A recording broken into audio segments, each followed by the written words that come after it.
JT Crowley is Talking Books. On the show, you'll hear from emerging talent and seasoned veterans from around the world. Hello, I'm JT Crowley, and today I'm delighted to be talking with Charles McGrail from Syracuse in New York State in the United States of America. His book, Posing for Rodin, can best be described as a unique collection of short stories which have been enhanced with rhythmic essences. Some people might see them as poems, for there are various classifications of poems and rules that constitute a poem. Some poems are very tightly conservative in their format. Others, like Charles's, are probably less structured, more free verse, and that is perfectly acceptable. That is why I refer to them as short stories with rhythmic essences, because they are pretty much free verse, everyone. Nevertheless, they're fascinating to read, and believe you me, they are. Charles has loved reading and writing for most of his life.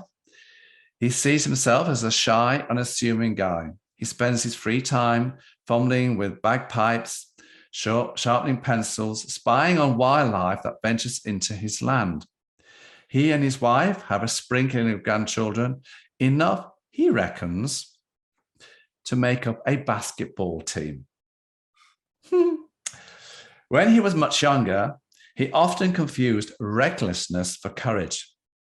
As such, he logged over 10,000 miles of hitchhiking around America before finally losing track. He did that on and off for 5 years, and on one trip he met a hobo who could read train destinations by watching how the train was being assembled for transport. He claimed to be a retired yardman. Based on that, Charles hopped on a freighter in Barstow, California, and rode it to Amarillo in Texas. He intended to take it all the way to Daytona, Ohio, before his stowaway status, everyone, was discovered, and he was well and truly booted off with a size 9 boot, everyone. Some adventure, I'd say. Maybe he should write a book about it. And I've asked him several times, everybody, he should write a book about his hitchhiking days across America, because I think they'd be absolutely fun to read, everybody. Anyway, that's not the point of this podcast. The point of this podcast is to have a look at his book, Posing for Rodin. Charles, come Hello, on, join John. me. Hello, John. Thank you for having me on. I hope you've been well. I'm good. How are you? I'm good, except for that spot where the size 9 still stings from time to time. The size 9 boot. You were found out. Off you go. That's On right. your way, sunshine. That's exactly right. Absolutely. These free riders, on your way. Yeah, no time for that. No. And you should write this book of your hitchhiking days across America. I've gathered up a few stories here and there. Haven't found the central theme yet, so I keep putting it on the shelf to marinate. But I'm definitely taking your advice, and we will get back to it. And I want to do the interview. That would be great, sir. Thank you. Charles, let's have a look at your book, Posing for Rodin. Okay. Why did you call it that in the first place? I'm extremely intrigued because it's unique. Why did you call it Posing for Rodin? Oh, as you, and I'm sure a good many of your audience members know, Auguste Rodin was a French sculptor, and he did a lot of famous works, The Kiss, The Gates of Hell, but probably his most famous was The Thinker. We all know that one, where the naked fellow is sitting like this with one elbow on his knee. And when we get to that story in the book, I'll explain why it was that particular title was attributed to this group of people. And that's where the name for the poem came from. And I just liked it well enough that when the collection was gathered, I thought I should use it for the whole thing. That's interesting. Okay, so let's pick out some poems. Everybody, Charles will read some, I will read others. And what we're going to do here is that once we've read the poems, Charles will explain to the concept, the thinking behind the poem. So Charles, you're going to read for us now the poem, or the free verse, the short story, however you want to view it, as Something Worth Shopping For. Yes, I will. Thank you, John. Something worth shopping for. No one talks about it now, but he was married once before, years ago, to a Turkish girl. He was working over there when he met her. They dated for 6 weeks, honeymooned for 2, and then he was arrested for stabbing her 15 times. His parents said it was self-defense. Why else would he throw her corpse in the dumpster? They sold their house to cover his legal costs, but all to no avail. He got 8 years hard time on foreign soil before coming home to a hero's welcome. I managed the apartments his parents live in. They never did get their house back. They don't know that I know all this. They think I'm too young as their son's new fiancée. But they like me. I'm polite. Last week, I got an invitation to the wedding. I'm still undecided what to get them. I was thinking maybe steak knives. That's kind of sick. Yes. But where did the idea, the concepts, the thought process come from for this little free verse, poem, this short story?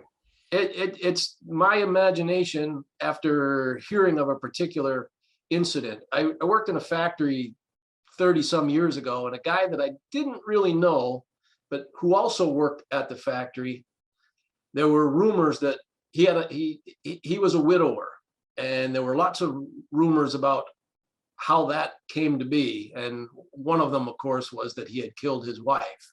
And he had also done some jail time. I don't know if the two things were related or if they were separate. But in my imagination, I said, what if that was the case? What if he had killed his wife, and how would that have played out, and where would he be now? And I just let it ramble. And I thought it might be a good opener for the book, just to get a little appreciation of the dark humor that sometimes runs through my head. So is dark humor a part of your life? Has always been that side of things that's brought these verse standards? I think for anyone my age, there's a certain amount of that. Just I grew up with my first most vivid memory is the assassination of John F. Kennedy. And since then, November 1963, Dallas. That is correct, sir. I was very young then, but I remember it, and I remember my parents crying.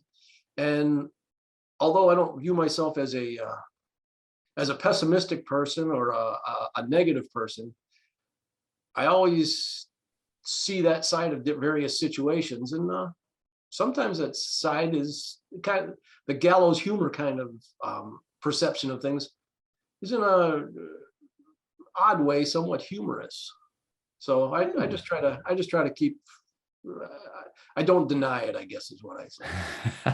I think you and I were probably around about 5 at that time. I was 5. Yes. Yeah, there you go. I'm going to read Posing for Rodin, everybody. I hope when I die, they call me a rebel, a rascal, a rambler, an outlaw, or worse. Let the truth of my tale be kidnapped and slaughtered then, trampled and scattered, and join me in dust. For what is the worth of a life gone unnoticed, slumped at the bar, posed for Rodin? Can we call him a man with no legend to linger, no silver-lined lies round the grey clouds of life?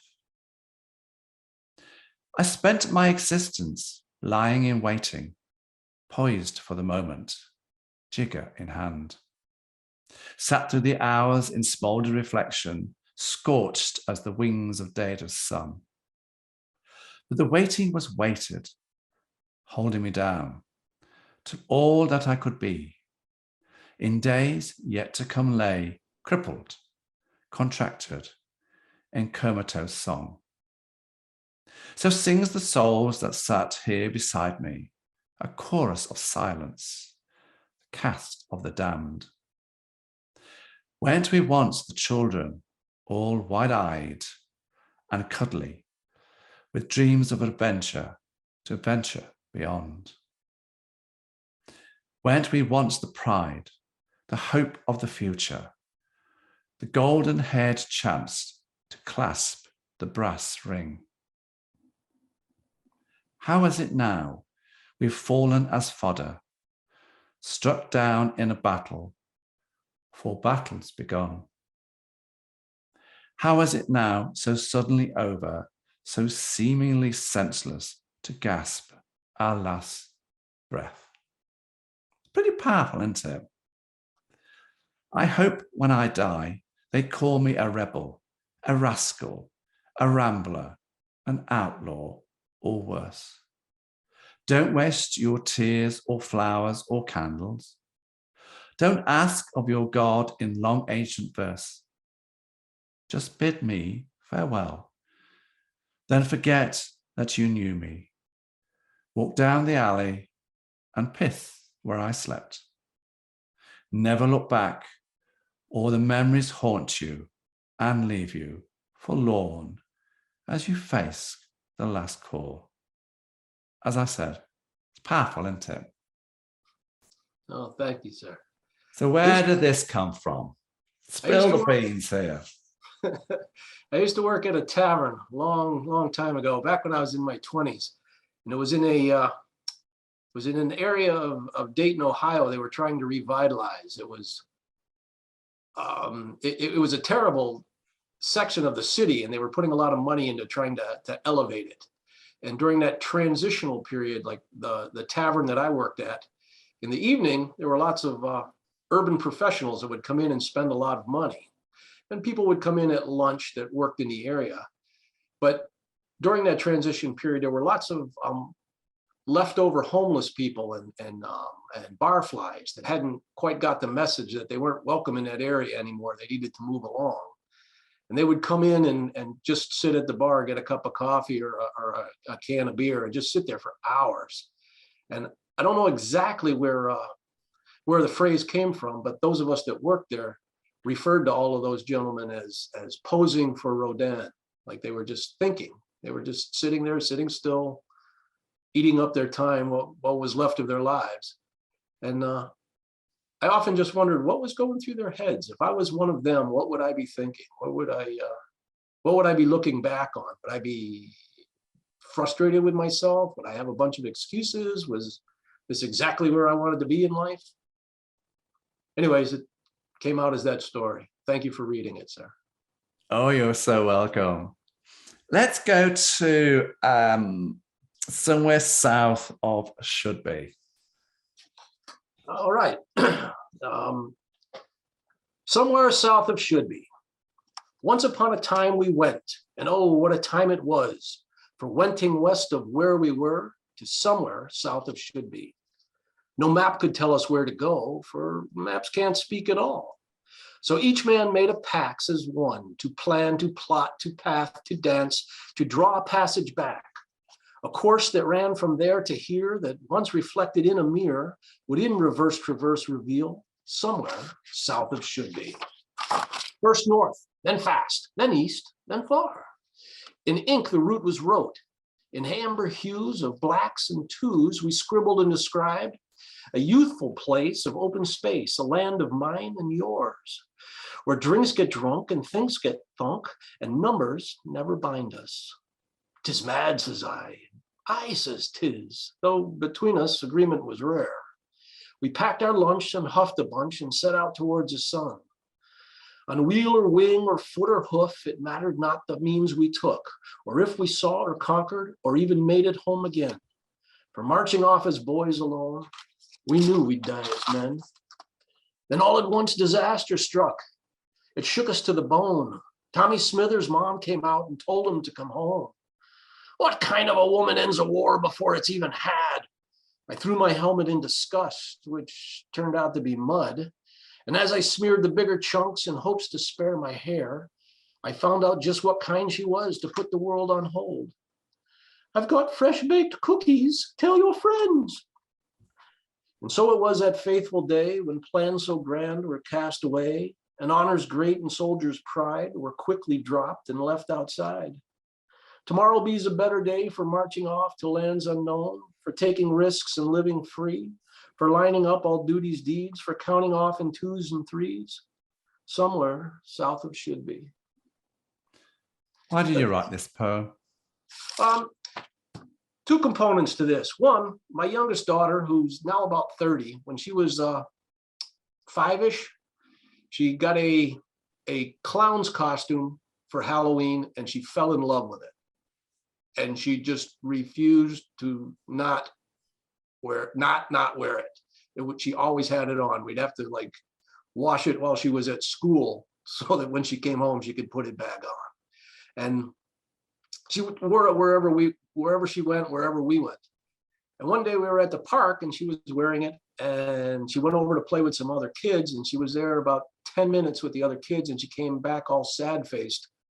And she just looked at me and she goes, I don't want to be a clown anymore. Obviously the kids had made fun of her and made her feel foolish. And I didn't write the poem because of that, but it made me think about youth and the loss of youth. And I thought about my own and how much when we were kids, we would just play army and go on adventures, and jump on our bikes and be gone by the time gone until the sun went down and the street lights came on. And that I just tried to encapsulate that into a story. That's really what that's all about. Did you have fun writing it? I did. It's one of those pieces that sometimes when you write it to get the rhythm right, for myself, you have to walk around or almost dance to do it. And I had a great time writing this one because it was very easy for me to walk and pace and recite it out loud while I was trying to write it. And no, that's not going to work. And you scratch it out and you try it again. So I had a good bit of fun playing with this one. Thank you. So some of these free verse short stories, these poems of yours, they're based on things that you've seen and witnessed and happened in your own life, aren't they? Yes, sir. I think for the most part, if we took the time to go through each one, I think that we wouldn't find one that wasn't based on something that had somehow occurred to me or been witnessed by me in my own life. I see. Now I'm going to read Beneath the Lighthouse, and I'm going to tell you why, everybody, I'm going to read this one, because when I looked at Charles's poems, there's 23, 24 of them, I just loved it. So, and when we discussed about what poems and what's, free verses, standards, short stories we're going to read, I insisted that I'm going to do this one, Beneath the Lighthouse, didn't I? Yes, you did, sir. Charles was not going to read this one, everyone. I was. So here we go. My father was a shipwrecked seaman, and I was shipwrecked son. He never learned to navigate. The knots he tied were none. Mama said he had no pa, and this I know as true. The old man drowned before his birth, so captainless he grew. But every tide he went out to see what sailors saw, and after months of being gone, he'd washed up on the shore. We'd brush the sand and wring him out, and often wonder why the other sailors came to port, their clothes completely dry. And so it was for years and years, an endless, pointless dream. We'd sit in chairs and watch the sea beneath the lighthouse's beam. Then, one day, it's over. They brought him home in chains and told Mama, he's a lubber now. He won't go out again. He'd dine each day on cold sea broth with nothing more to eat. Then try to walk the ocean floor with anchors on his feet. Charts and maps he'd steal at night and feed them to the fish. Then swim a course of broken circles round some sunken ships. They left him in a soggy slump, unchained, but not unbound, and there he spent his final days, adrift on solid ground. I watched him as he watched the waves and sang in gargled voice, a song of sailors lost at sea, with eyes all glazed and moist. That fall he died of lizard lump and mar of too much sleep. My sister's married, has a child, and I the lighthouse keep. The names of stars, the names of knots, I learn to pass the time, then gaze each evening out to sea and have a cup of brine. I think it's very simple, it's very poignant, and it's a very loving poem. Why? Why did you put this one in? I'm very happy that you were so fond of this one, John. Thank you. This is probably one of the ones that's closest to my heart. This is my dad. He was a lost seaman, not literally. He just that the little bit about him being born after his own father had died is true, and it left him pretty aimless. And he was a good man, but he wasn't necessarily a good parent, and he was gone a lot, and not always for justifiable reasons. And so I learned to see it in an interesting way, and wrote the story about it for him. And I don't think he ever got to see it. And when I chose the ones you said pick a few, it's one I deliberately left out because it was a little too close to me. But I was very happy that it touched you, and thank you very much. I suspected that, and when I read it, I honestly thought to myself, a sixth sense. He's talking about his father here. He's talking about his dad, and so that's when I read it. I thought, I want to read this one, and I made it very clear, everybody, Charles was not going to read it because I loved it and I wanted to read it. And now you can see why I read it and not Charles, everyone. Yes, thank you, John. Oh, it's a great pleasure. Charles, let's go to give the listeners a few more insights, a couple of your free verse poems, short stories. Okay. You're going to go and read Finding Value at the Mall. Yes, this one's very short. Finding Value at the Mall. I'm sitting in the food court killing time when a 3-year-old walks up to me and announces that he has just burped in his pants. I smile and confess that I sometimes too burp in my pants. And then his mother shows up and, offering no pants burping stories of her own, takes him away. Now, if I had made my daughter and her friend take the bus home like I had threatened, I would have missed all that. That's just a silly little thing that happened to me while I was waiting for my kids to finish shopping. And is it poem worthy? I don't know. It's just I chuckle to myself every time I think about it. So I put it on paper and thought maybe it would bring a smile to somebody else. I'd never heard of that particular activity being referred to as burping in their pants. So I found great humor in that and wanted to capture it for posterity. We have another word for it over here in the UK, and I'm not going there. Thank you for that, John. Let's keep this clean, everyone. That's right. And I'm going to read the last of the poems that we agreed. And this one is called, everybody, They're Not Opposites. He looked at me and shook his head in frustrated disgust. You're about as smart as you're going to get, he spat. Oh, you might learn a few parlor tricks or a bit of somewhat interesting trivia to recite. But as far as raw intelligence goes, you're done. I hung my head. He watched me stand there, then felt bad for being so honest. Putting a hand on my shoulder, he continued, a little softer. I know that's disturbing, but there is hope. I peered up at him. Since you're not going to get any smarter, you might want to focus on being a whole lot less stupid. You see, contrary to popular belief, they're not opposites. They coexist. The smartest people in the world do dumb shit all the time. They get lost or burn their fingers.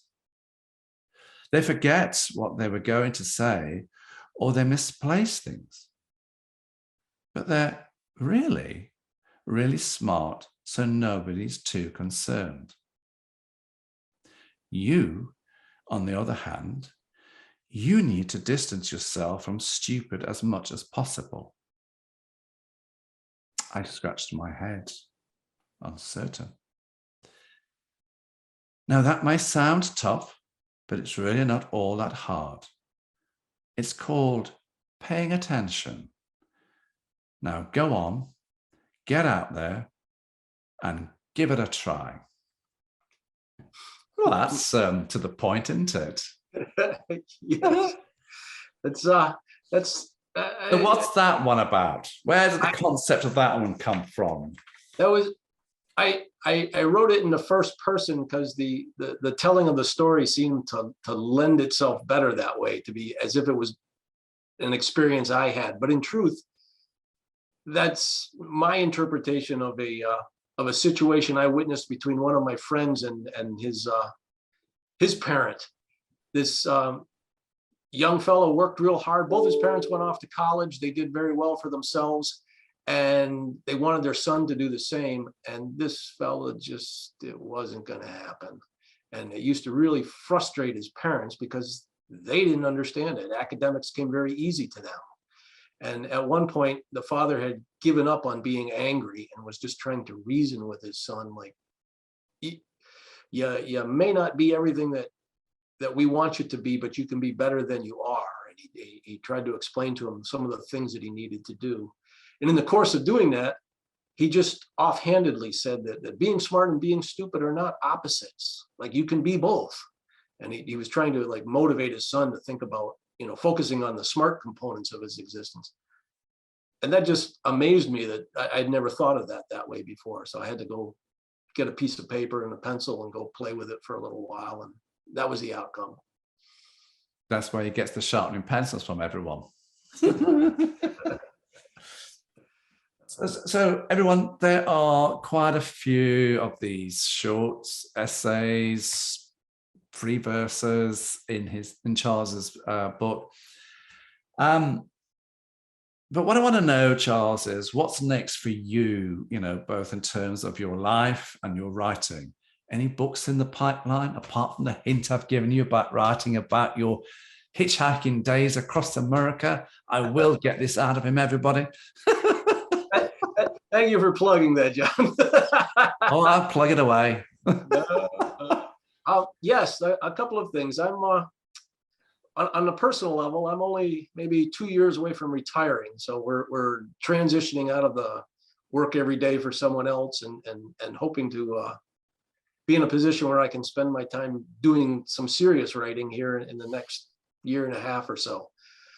As far as the writing itself currently, if your listeners have any interest, they're certainly invited. I have a website, Fintan and Turtle, which they're certainly welcome to go to. And in one of the pages is in blog style.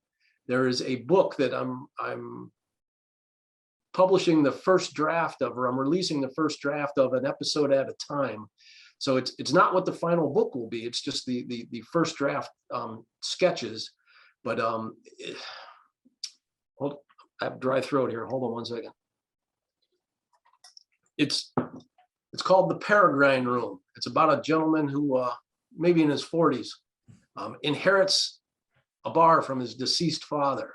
But it turns out that he inherits more than just what he realized. The bar is actually haunted by his father's ghost. Nothing horrific, nothing scary or murderous or anything, but the two of them have a rather cantankerous relationship until one day a human tooth arrives in the mail, and suddenly Really?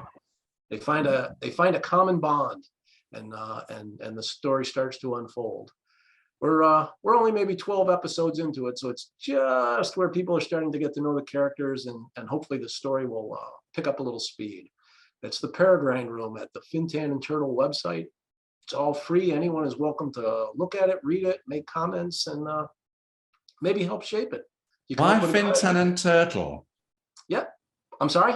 Why Fintan and Turtle? They named to your website. Are they it's dogs or? No. It's it explains it on the site, but Fintan was one of the survivors from Noah's Ark. That some mythology will tell you that was the first person in Ireland, and I have an Irish background, so I kind of was fond of that. And my wife is both native and Dutch, and she's a Mohawk on her native side, and her clan are the Turtles. So when we talk about Fintan and Turtle, we're really talking about her and me in a kind of abstract way. There you go, everyone. I thought I had to get that one out of him. Charles, who do you see as your market for your books? And more importantly, who would you like to see reading your books? You know, young, not so young, men, women, who? I think I would hope that from, like, say, college age up would appreciate, you know, some of the humor, the dark humor, the dry humor. People that are closer to my age might appreciate some of the references where younger people might be scratching their heads. But yeah, somewhere between, you know, 30 and 80. That's a good age gap. Rather wide range. Where can people get your book from, Charles? I mean, and what format? I know at the moment it's out in Kindle, but what are the plans to come out in paper book? Where can they get them from? Yeah, I'm working right now. We're going to have to change the cover. There's some issues with the cover, so it's holding up the paperback version. But you can get it at the website, the Fintan and Turtle website. You can get it at Amazon. You can get it at Barnes and Noble. Again, you are correct, John. Only electronically right now, but hopefully by the holidays, in all of those same places, you'll be able to get a paperback version as well. So if you read it and decide you like it, it might make a good gift for somebody. There you go, everyone. Charles McGrail, thank you very much for giving me the greatest pleasure of reviewing your book. Thank you. And for me, the poem Beneath the Lighthouse was the one that I loved the most. Well, thank you very much, sir. I appreciate you picking it and especially reading it. And you weren't going to read it. I'm JT Crowley, everyone. Thanks for listening, watching, wherever you are in the world. So until next time, stay safe.